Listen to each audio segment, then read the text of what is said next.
الحمدللہ رب العالمین والصلاة والسلام علی سید الانبیاء والمرسلین اما بعد فاعوذ باللہ من الشیطان الرجیم بسم اللہ الرحمن الرحیم۔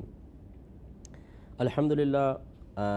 الہادی پروگرام میں نبی کریم صلی اللہ علیہ وسلم کی اطاعت کا موضوع چل رہا تھا، اور میں نے آپ کو سمجھایا تھا کہ نبی کریم صلی اللہ علیہ وسلم کا حکم ماننے کے لیے ایک امتی پر لازم ہے کہ ان احادیث کریمہ کا کثرت سے مطالعہ کرے اور ان کو ذہن میں محفوظ رکھے، ان کے بارے میں سنے، ان کی تفصیل جانے، ان کی توضیح اور تشریح پر توجہ کرے کہ جن میں نبی کریم صلی اللہ علیہ وسلم نے کچھ احکام ذکر فرمائے ہیں۔ تو اسی لیے میں نے کافی ساری حدیثیں ذکر کیں جو احکام سے متعلق تھیں، اور اب پچھلے پروگرام میں نے بہت تفصیل سے اس بات کو ذکر کیا کہ بعض لوگ جھوٹی قسمیں کھا کر لوگوں کے مال اینٹھتے ہیں، اور اس کے مختلف طریقے ہوتے ہیں۔ کبھی تو جھوٹی قسم کھا کر قرض دبا لیے جاتے ہیں، قرض لیا ہوا کہتے ہیں مجھے تو دیا ہی نہیں، قسم کھا لو، قسم اٹھوا لو مجھ سے، قسم کھا لیتے ہیں۔ امانتیں دبا لیتے ہیں، قسم کھا کے انکار کر دیتے ہیں۔ دکاندار جھوٹی قسمیں کھا کے لوگوں کو سودا بیچتا ہے، اس سے مال کما لیتا ہے۔ جھوٹے مقدمات کر کے پراپرٹیاں، دکانیں، لاکھوں کروڑوں کا مال اور بزنس اینٹھ لیتے ہیں۔ ایسے شیطان لوگ آپ کو نظر آئیں گے، اور وہ حلفیہ بیان دے رہے ہوتے ہیں کورٹ میں کھڑے ہوئے، اور سب کچھ کر رہے ہوتے ہیں، اور اسی طریقے سے مارکیٹ کے اندر بیٹھے ہوئے ہیں، جھوٹ بول بول کے فراڈ کر کے پیسہ ادھر سے ادھر، ادھر سے ادھر کر رہے ہوتے ہیں۔ اسی طریقے سے چور چکار ہوتے ہیں، یا کوئی بھی اسی طریقے سے، اور مطلب میں کسی کا ادارے کا نام نہیں لینا چاہتا، لیکن بعض ادارے ایسے ہوتے ہیں جو ان معاملات میں کافی بدنام ہوتے ہیں، اور وہ جھوٹ بول کر لوگوں کے مال اینٹھتے ہیں۔ یہ سب حرام اور گناہ کبیرہ ہے، اور دنیا کے اندر ہو سکتا ہے اللہ تبارک و تعالی قہر نازل فرمائے اس طریقے سے کہ پکڑے نہیں، مہلت دے اور ڈھیل دے، اور آدمی بہت زیادہ گناہوں پہ دلیر ہو کر اپنے بیوی بچوں کے پیٹ میں حرام اتار کر انہیں جہنم کی آگ کا ایندھن بنانے کے لیے تیار کر رہا ہو۔ یہاں شاید پتہ نہ چلے، زندگی بڑی اچھی گزر گئی، بنگلہ بھی بہت اچھا بن گیا ہے جی، بچے اچھے اسکول میں پڑھ رہے ہیں، کاروبار بھی سیٹ ہو گئے ہیں، بیوی کے پاس گولڈ کے سیٹس بھی بہت سارے آ گئے ہیں، چمکتی ہوئی بڑی سی گاڑی بھی مل گئی ہے، جھوٹی عزتیں بھی محافل کے اندر حاصل کر لی ہیں۔ لیکن کب تک یہ عیش یا آرام کب تک ہوں گے؟ اس وقت تک جب تک یہ راز نہیں کھل جاتا کہ کس فراڈ کے ذریعے یہ عزتیں کمائی گئی ہیں۔ اگر وہ راز کھل جائے تو 2 منٹ میں عزت خاک میں مل جائے گی، اور سب کچھ چھن جاتا ہے۔ بعض اوقات ہوتا ہے، آپ دیکھتے ہیں میڈیا پہ آپ دیکھ رہے ہیں، ایسا ہو جاتا ہے۔ اور اگر یہاں پر نہیں بھی ہوا تو پھر موت کے ساتھ ہی ذلت کا سلسلہ شروع ہو جائے گا، سخت موت، بری موت آئے گی، اور سخت عذابات قبر ہو سکتے ہیں۔ پھر میدان محشر میں اللہ تعالیٰ کی بارگاہ میں ذلت اور رسوائی، ندامت، اور جس کا مال کھایا تھا، یہاں تو بڑا ہم کورٹ سے جی اپنے حق میں فیصلہ کروا لیا، بڑا وکیل کر لیا، اور بڑی سورس ہے، بڑی افرادی قوت ہے، یہ سب چیزوں سے ہم کسی غریب کو دبا لیتے ہیں۔ لیکن جب اللہ تعالیٰ کی بارگاہ میں پہنچیں گے، یہ جتنے بڑے بڑے منصب والے کیڑوں کی طرح ہوں گے، بالکل کیڑوں کی طرح، چھوٹے چھوٹے کیڑوں کی طرح، اور وہاں پر کوئی منصب نہیں چلے گا، کوئی افرادی قوت نہیں چلے گی، کوئی سورسز نہیں چلیں گی، تو وہاں پر مظلوم شیر ہوگا، وہاں مظلوم کی پشت پناہی اللہ تعالیٰ اور اس کے رسول کی رحمت کر رہی ہوگی۔ تو اس وقت پھر اس کو سامنے کھڑا کیا جائے گا، جس کو یہاں حقیر سمجھ کے ہاتھ تک ملانا پسند نہیں کیا تھا، حالانکہ اسی کے مال پر بیوی بچے عیش کر رہے تھے، خود عیش کر رہا تھا، لیکن وہ پھر وہاں پر پکڑے گا اور نیکیاں لے جائے گا، اور پھر ان سب کو اٹھا کے جہنم میں پھینک دیا جائے گا۔ اگر بیوی بچے بھی راضی تھے اور باپ کے ساتھ مکمل تعاون کر رہے تھے، جیسے کہ اکثر ہوتا ہے جب باپ حرام کمانے والا ہوتا ہے تو وہ حرام کی جو نحوست ہے وہ بچوں اور بیوی کے اندر بھی سرایت کر جاتی ہے۔ اگر کبھی شوہر پیچھے بھی ہٹنے لگے تو یہ لوگ پش کرتے ہیں، نہیں نہیں خبردار، نہیں نہیں، ارے سب کر رہے ہیں دنیا کے اندر، تم کیوں پیچھے ہٹتے ہو؟ کیونکہ ان کے عیش و آرام جا رہے ہوتے ہیں نا، تو پھر وہ بالکل حامان کا کردار ادا کرتے ہیں کہ فرعون کا وزیر حامان تھا۔ کبھی فرعون کے دل میں خوف خدا آتا اور وہ چاہتا، وہ کہتا کہ میرا دل کہتا ہے کہ میں موسیٰ کے رب پر ایمان لے آؤں، تو حامان فوراً یہ کہا کرتا تھا کہ یہ آپ کیا کہہ رہے ہیں؟ اگر آپ اس کے رب پر ایمان لے آئیں تو آپ کی ربوبیت معاذ اللہ جاتی رہے گی، آپ تو ان کے رب ہیں اپنی قوم کے اور بنی اسرائیل کے، اس لیے آپ ہرگز ایسا نہ کریں، آپ کی عزت ختم ہو جائے گی۔ تو وہ دوبارہ اس کو اس گناہ پر جری کر دیا کرتا تھا۔ ایسے ہی بعض اوقات بیوی بچے حامان کا کردار ادا کر کے اگر باپ کے دل میں خوف خدا پیدا ہو، وہ واپس کچھ کرنا بھی چاہے تو یہ ڈٹ جاتے ہیں کہ نہیں، ہم علم بغاوت اٹھا لیں گے، آپ کو حرام کھاتے کھاتے ہی مرنا ہے، آپ کو عذابات قبر میں ہی مبتلا ہونا ہے، آپ کو قبر کے اندر شدید رسوائی اور پھر میدان معاشر میں انتہائی ذلت کا سامنا کروانے میں ہم معاون بنیں گے، خبردار جو آپ پیچھے ہٹے۔ وہ باپ بھی ہتھیار ڈال دیتا ہے، بھولا بن جاتا ہے بالکل بچوں کو سامنے کہ جی کیا کریں، بیوی بچے ایسا کہہ رہے ہیں۔ اگر یہی بیوی بچے باپ سے کہیں کہ ابا جان آپ جلتے ہوئے چولہے پر بیٹھ جائیں ہماری محبت کی خاطر، کبھی کوئی باپ بیٹھے گا؟ اگر یہ کہیں جی تیسری منزل سے چھلانگ لگا دیں آپ ہماری محبت کی خاطر، کبھی کوئی باپ لگائے گا؟ لیکن ان معاملات میں جب بیوی بچے آخرت برباد کر رہے ہوں تو بالکل باپ بھولا بھالا بن کر ان کے پیچھے چلنا شروع کر دیتا ہے، جیسے چھوٹے بچے کے منہ چسنی پلا دی جائے اور اس کی انگلی پکڑ کے اس کو چلائیں تو وہ چسنی پیتا ہوا پیچھے پیچھے چل رہا ہو، ایسا وہ پپو بن جاتا ہے بالکل۔ تو یہ غلط رویہ اور غلط طریقہ کار ہے، آخرت میں اس کا بڑا شدید وبال ہے، سوچنا سمجھنا چاہیے۔ اسی پر کچھ وعیدات میں آپ کی خدمت میں ذکر کر رہا تھا کہ جھوٹ بول کر ہم کسی کا مال ناحق کھا لیں، طریقے میں نے آپ کو کچھ عرض کر ہی دیے تھے، تو یہ بہت آسان تو ہے لیکن آخرت میں انسان بچے گا نہیں۔ تو حضرت ابن مسعود رضی اللہ تعالیٰ عنہ کی روایت عرض کی تھی کہ نبی کریم صلی اللہ علیہ وسلم نے فرمایا کہ جس شخص نے ناحق کسی مسلمان بھائی کا مال حاصل کرنے کے لیے قسم کھائی، تو یہ جھوٹی قسم کھائے گا، جھوٹی قسم کھائی تو وہ اللہ تعالیٰ کو اس حال میں ملے گا کہ وہ اس پر غضبناک ہوگا، سخت ناراض ہوگا اللہ تعالیٰ۔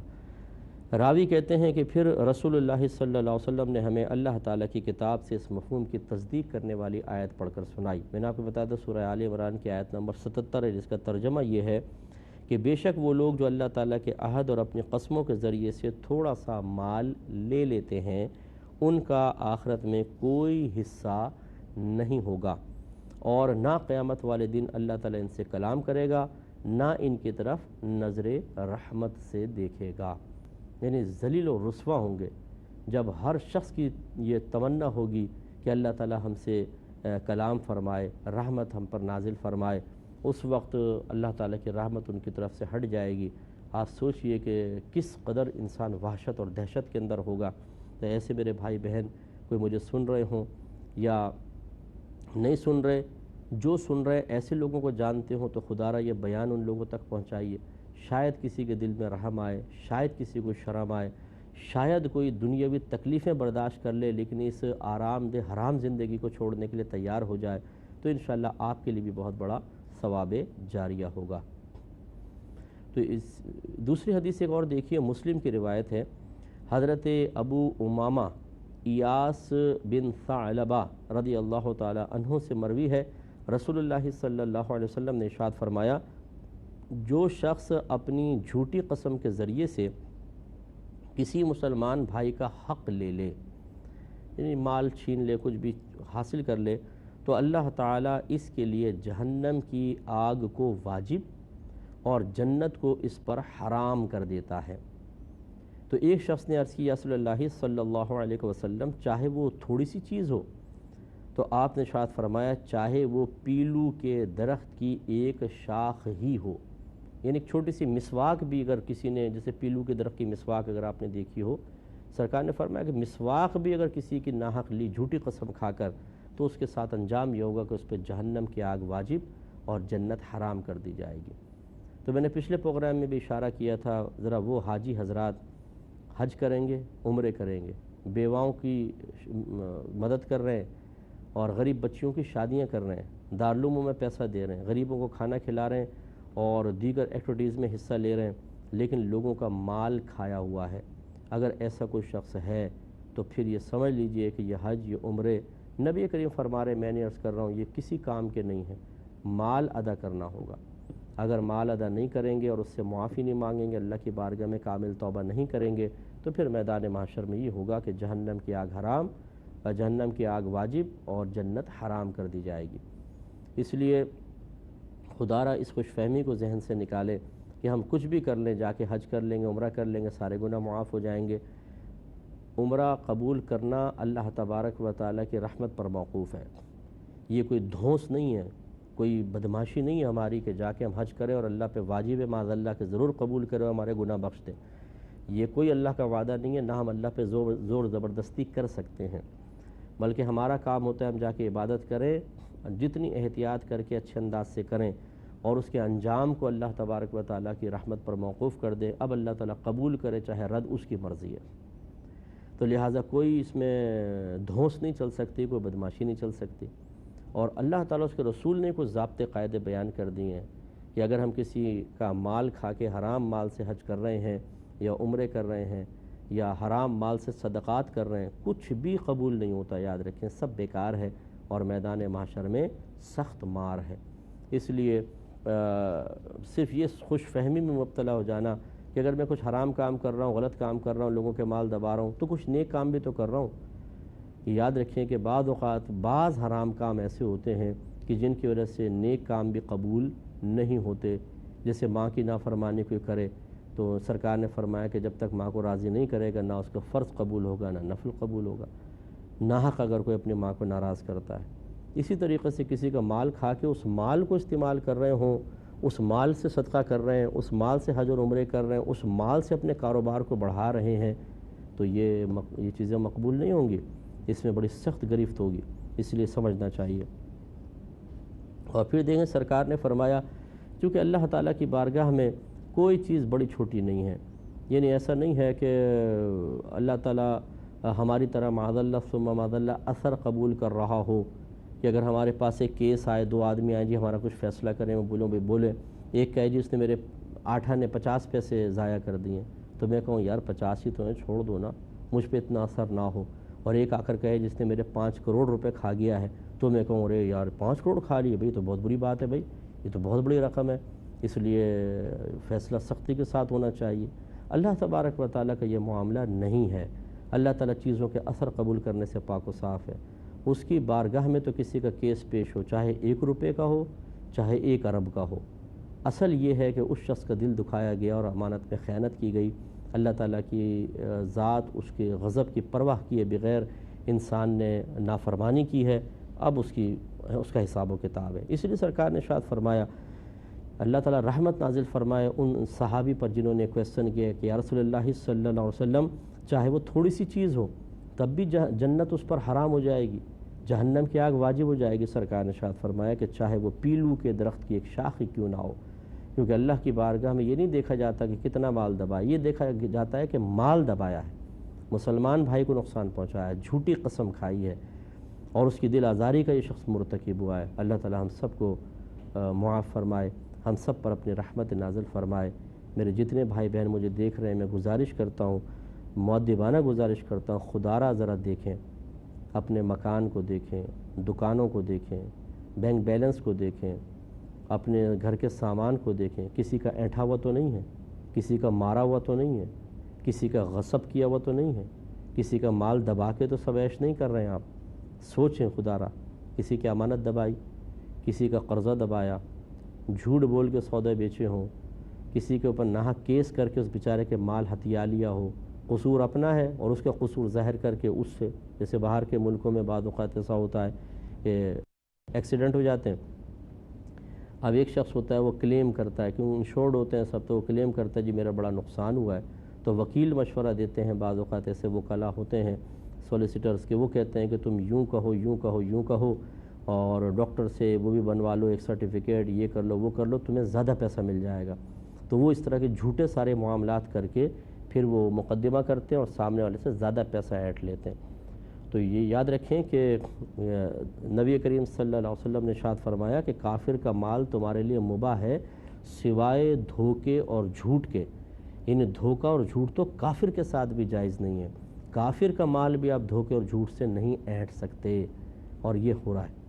تو اس لیے مطلب تھوڑا سا توجہ کی جائے، اگر آپ یہ ہمارا بیان سن رہے ہو تو خدا را اپنے آپ کو اس دلدل سے باہر نکالیں، اس سے پہلے سوچیں نہیں کہ اچھا کل کرتا ہوں، پرسوں کرتا ہوں، ترسوں کرتا ہوں، یہ بھی مطلب اس کو بھی میں اداکاری کہوں گا کہ ایسی بات سن کے آدمی رونے لگ جائے اور کہے کہ یار مجھے بڑا افسوس ہو رہا ہے، میں نے کیا کر دیا،